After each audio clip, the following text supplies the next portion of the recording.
dia mengubah hidup kita. Dengar sound saya? Jelas Ustaz. Dengar Alhamdulillah. Putus-putus. Putus-putus. Dekat sini dia hujan, dia cuaca tak berbaik. Tapi sekarang dah okey dah Ustaz. Dah okey dah? Okey, semoga apa yang kita baca tadi dia memberi kesan kepada kita lah. Baca Quran ni bagus, memang bagus lah. Tapi kalau kita hari-hari baca, kita punya level kita duduk dekat situ juga, maka dia macam tak berapa kena lah. Sebab tujuan Quran tu dia bukan untuk baca saja, tapi untuk perbaiki diri, untuk ditadabbur dan diperbaiki diri, ya.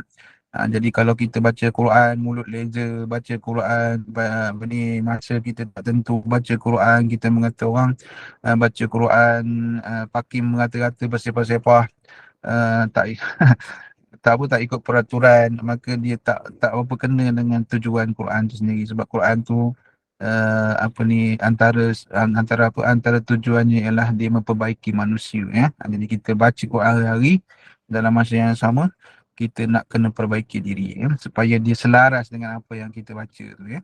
Gitulah, ya. Kalau tidak dia tidak berapa bermakna, kurang bermakna lah Quran tu. Baca tu dapat pahala dah. Tapi kalau diikuti dengan tadabbur dan juga penghayatan dan juga amalan yang kena selari dengan Quran tu, itulah yang terbaik. Slow-slow lah kita ubah diri kita, ya. Okey, itu tentang itulah. Tapi hari ni seperti mana yang Upah cakap tadi, hari ni kita nak Mi'raj, ya. Tadi Upah sebut tentang amalan-amalan yang patut kita lakukan pada malam esok dan Mi'raj, ya. Tapi saya tak apa, tak mungkin tak sentuhlah bab amalan tu. Saya nak sentuh amalan jugalah benda yang kita kena buat, tapi bukanlah bentuk amalan yang apa ni, yang macam ibadah khusus gitu. Sebenarnya tarikh Isra' Mi'raj ni yang kita sambut pada 27 Rejab ni, dia sebenarnya tarikh berlakunya Isra' Mi'raj itu tak tahu, tak ada ketetapan, ulama tak bersepakat. Jadi diambillah 27 Rejab ni sebagai cakap apa, tarikh sambutan. Tarikh yang sebenar berlaku tu, peristiwa Isra' Mi'raj itu tak disepakati oleh para ulama. Cuma tak adalah salah kita nak menyambut ataupun memperingati Isra' Mi'raj itu, kerana pada peristiwa Isra' Mi'raj itu sendiri banyak pengajaran-pengajaran yang boleh perbaiki hidup kita, ya. Cumanya saya tak nak sentuh bab amalan-amalan yang patut kita lakukan pada malam Isra' Mi'raj, tetapi saya nak sentuh tentang pengajaran-pengajaran yang boleh kita ambil daripada peristiwa Isra' dan Mi'raj. Dan saya juga tak sentuh takkan sentuh peristiwa-peristiwa yang berlaku di atas langit sana, ketika Nabi SAW bersama Jibril berjumpa dengan macam-macam di syurga, di neraka, berjumpa dengan orang tu. Sebab tu dah banyaklah kali kita dengar. Cuma saya nak tengok pengajaran yang mungkin kita boleh ambil sebagai pedoman hidup kita. Peristiwa Isra' Mi'raj ini berlaku setelah 10 tahun kenabian Nabi baginda sallallahu alaihi wasallam. Dan ketika Nabi pada waktu itu, di awal-awal kenabiannya itu, Nabi SAW menyampaikan dakwah Islam, dan orang Quraisy tak suka pada Nabi sebab pada mereka Nabi membawa ajaran yang sesat, ajaran baru. Nabi tak diterima, tidak disenangi oleh kaum Quraisy. Namun Nabi SAW dia baginda macam bernasib baiklah. Kerana paman ataupun pakcik pakcik lah, bapa saudara baginda Abu Talib merupakan seorang pembesar Quraisy. Jadi tak secara langsung Nabi ni dipelihara,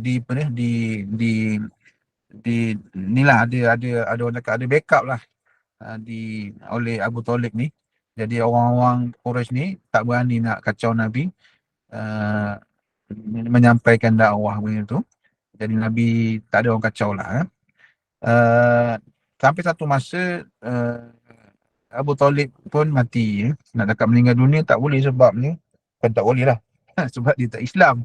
Itu yang paling Nabi sedih, kerana apa? Seorang bapa saudaranya yang banyak menyokong dia, yang banyak backup dia dalam menjalankan dakwah, di akhir-akhir hayat dia, Nabi tak dapat untuk mengislamkan bapa saudaranya. Maka itu yang Nabi sedih lah. Itu turun ayat innaka la tahdi man ahbabta walakinnallaha yahdi man yasha. Sesungguhnya kau tidak boleh memberi hidayah kepada siapa yang kau suka. Hidayah itu milik Allah. Hidayah itu milik Allah. Walaupun bapa saudara Nabi. Jadi bapa saudara Nabi itu, dia meninggal, dia mati dalam keadaan dia tidak Islam, kufur lah. Jadi selepas kematian Abu Talib, maka orang Quraisy dapat kacau Nabi lah. Orang Quraisy mula mengganggu Nabi. Kebetulan dia tak suka dan Nabi tak ada orang backup lah. Tak ada orang menyokong dia. Tak ada orang melindungi dia. Maka dia kacau. Dan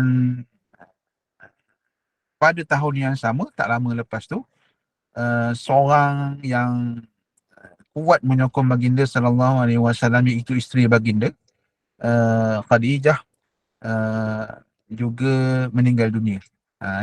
Pun mati juga, meninggal dunia. Meninggal dunia. Jadi dua benda ni memberi kesan yang sangat besarlah kepada baginda Rasulullah sallallahu alaihi wasallam, sebab penyokong kuat dia dah tak ada. Dah tak ada. Dan oleh sebab kedua-dua ni, orang kuat ni dah tak ada, maka Nabi diganggu di inilah, diganggu di Mekah. Nabi mengambil keputusan untuk berhijrah sikit keluar daripada ni. Dia kata mungkin orang sebelah tempat lain lebih perlu kepada, lebih menerima dakwah dia. Maka Nabi pun pergi ke Taif. Jalan kaki lah jauh, 100 kilometer lebih kurang daripada Mekah tu, berjalan kaki sampai di Taif. Baginda Rasulullah SAW nyangka orang sana akan menyambut baginda dengan tangan terbuka lah, suka. Tapi sebaliknya yang berlaku, orang Taif sendiri pun tak suka tak menerima Nabi SAW. Bukan saja tak menerima, tapi sampai mencederakan baginda SAW, membaling batu. Itu yang kita biasa dengar lah, orang Taif membaling batu sehingga berdarah kepala baginda. Sehingga kan peristiwa tersebut sehingga kan Allah mengutuskan malaikat untuk uh, kalau sekiranya Nabi SAW nak balas balik perbuatan orang Taif tu, malaikat boleh terbalikkan bukit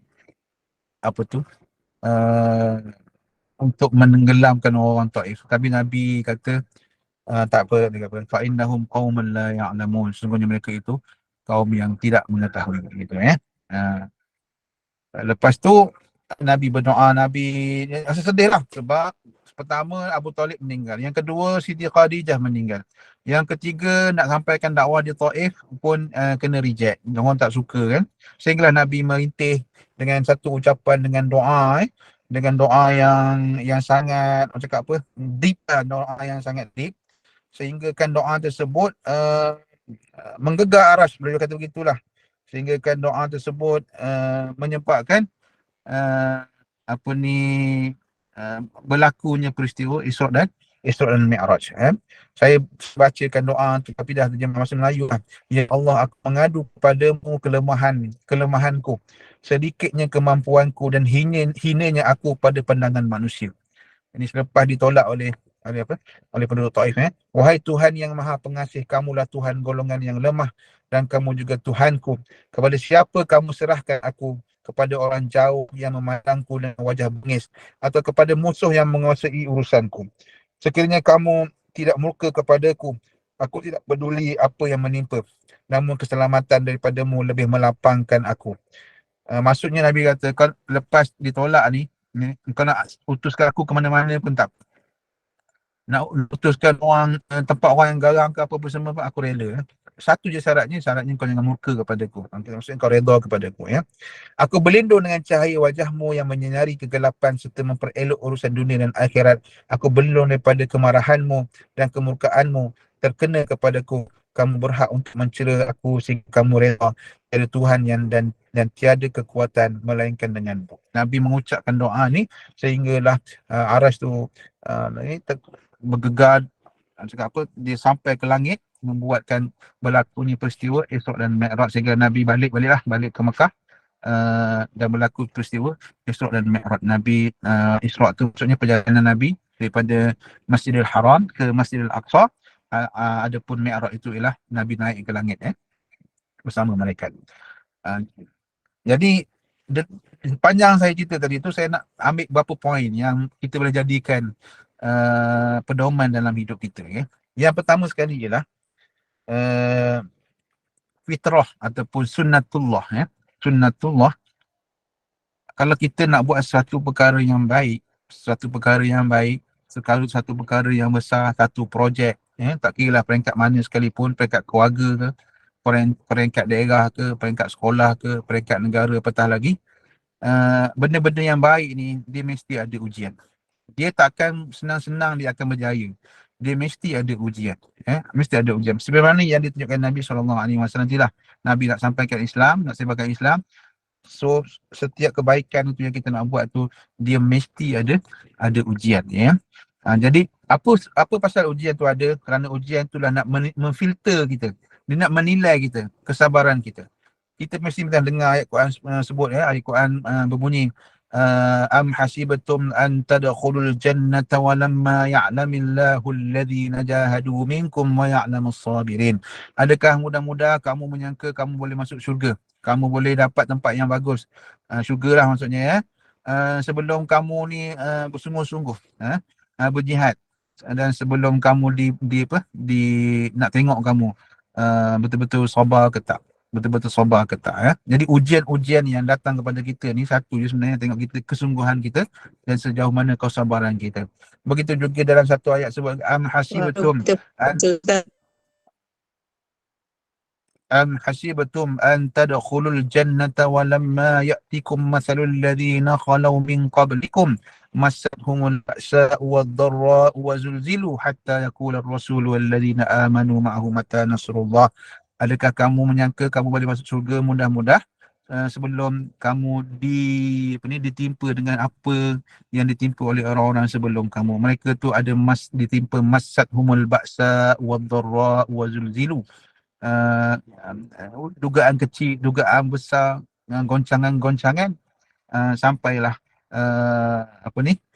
mereka berjaya akhirnya. Begitu ayat Quran menyebut.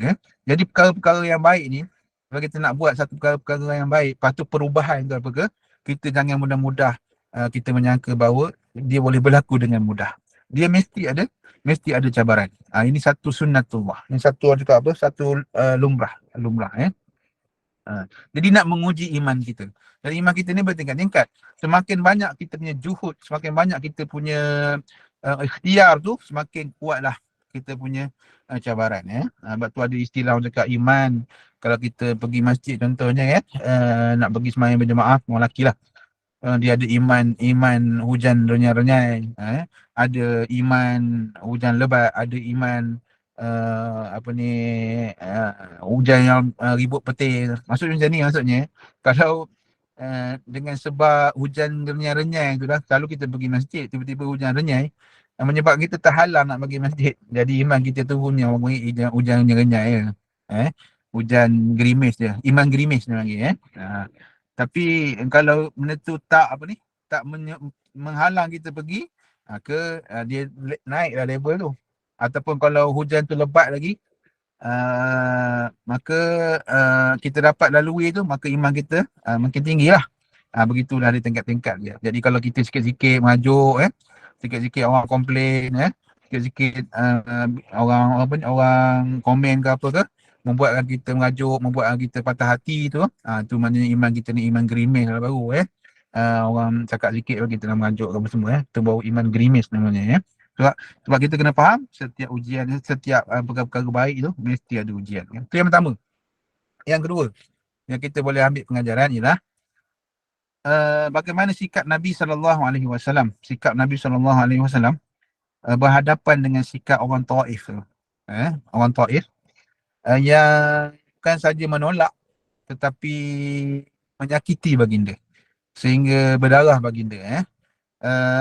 Kalaulah kita menjadi nabi ditawarkan oleh malaikat untuk terbalikkan bukit kat situ, timpa balik orang-orang Taif tu, saya rasa kita lah orang pertama yang akan, oh ya ya, apa ni, kita terbalikkan lah bagi mereka rasa balik. Tapi Nabi tak. Nabi tu buat apa?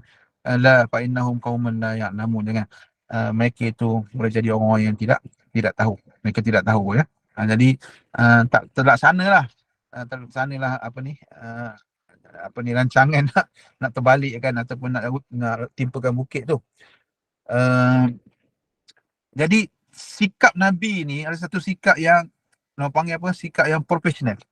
Kenapa Nabi tak menghukum orang yang tak tahu, ya? Nabi tunjukkan satu sikap, iaitu tak menghukum orang yang tidak tahu. Uh, uh, apa ni,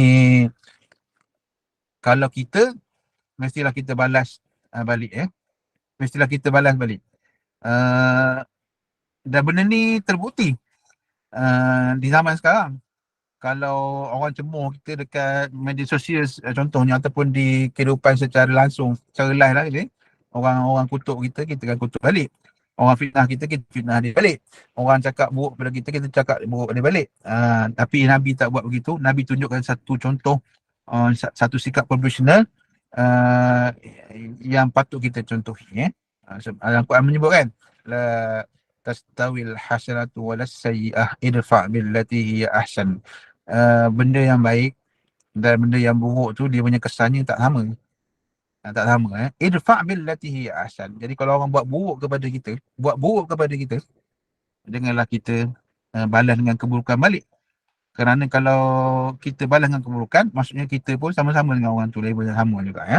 Jadi apa Quran sebut, idfa' billati hiya ahsan. Idfa' billati hiya ahsan. Kamu balas balik dengan yang lebih baik, ya. Ini sikap ataupun akhlak yang sangat mulia, ya. Begitu. Dan yang terakhir sekali, yang ketiga, satu benda yang boleh kita ambil pengajaran, yang ni yang paling penting lah. Dalam hidup kita ni, kita banyak sokongan adik-beradik, sokongan mak ayah, sokongan kawan-kawan dalam apa je lah kita punya aktiviti kan, hari-hari kan. Tapi kita sedar ke tak sedar, seperti mana Nabi pada mulanya dapat sokongan daripada Abu Talib. Waktu itu Nabi terselamat lah. Dan ketika Nabi dapat sokongan kuat daripada Khadijah, dia ada kekuatan Nabi juga, ya. Tapi Allah nak tunjukkan kepada kita bahawa sokongan-sokongan oleh makhluk ni dia tak kekal. Dia tak kekal. Sampai masa kawan-kawan kita yang sokong kita tu, kalau kita bersandarkan kepada kawan kita, keluarga kita, sampai masa mereka akan mati. Tak ada. Tak ada, dia tak kekal. Jadi kalau kita nak cari kekuatan yang hakiki, kekuatan yang sebenarnya, kita tak boleh bergantung kepada makhluk. Tak boleh bersandarkan, tak boleh cari sokongan makhluk. Bukan tak boleh langsung, tapi yang hakiki. Yang hakiki.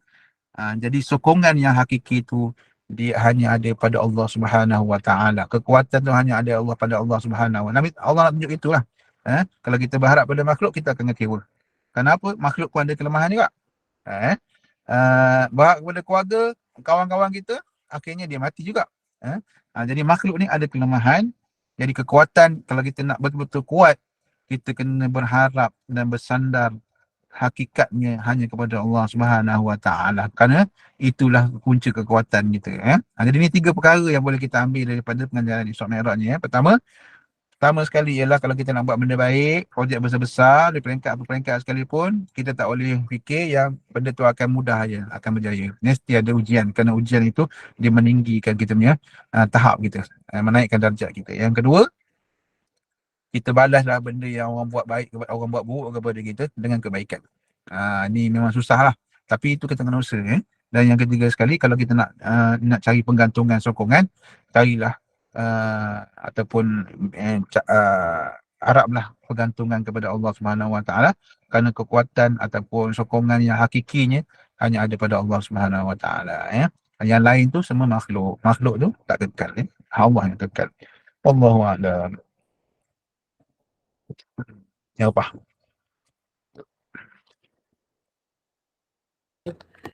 Alhamdulillah. Alhamdulillah Ustaz. 3 fakta yang Ustaz sebut tadi memang baik untuk kita tiru dan amalkan sebaik-baiknya ataupun kita beriktibarlah jika berlaku salah satu daripadanya itu adalah hikmahnya. Kerana Nabi juga pernah menjadi sunnah pada kita lah, pernah berlaku dan kita ikut. InsyaAllah, Alhamdulillah, terima kasih banyak-banyak Ustaz atas apa perkongsian yang diberi dan mohon sahabat-sahabat semua jika ada soalan bolehlah. Satu soalan kot terakhir sebelum pukul 9 malam. Ada ke?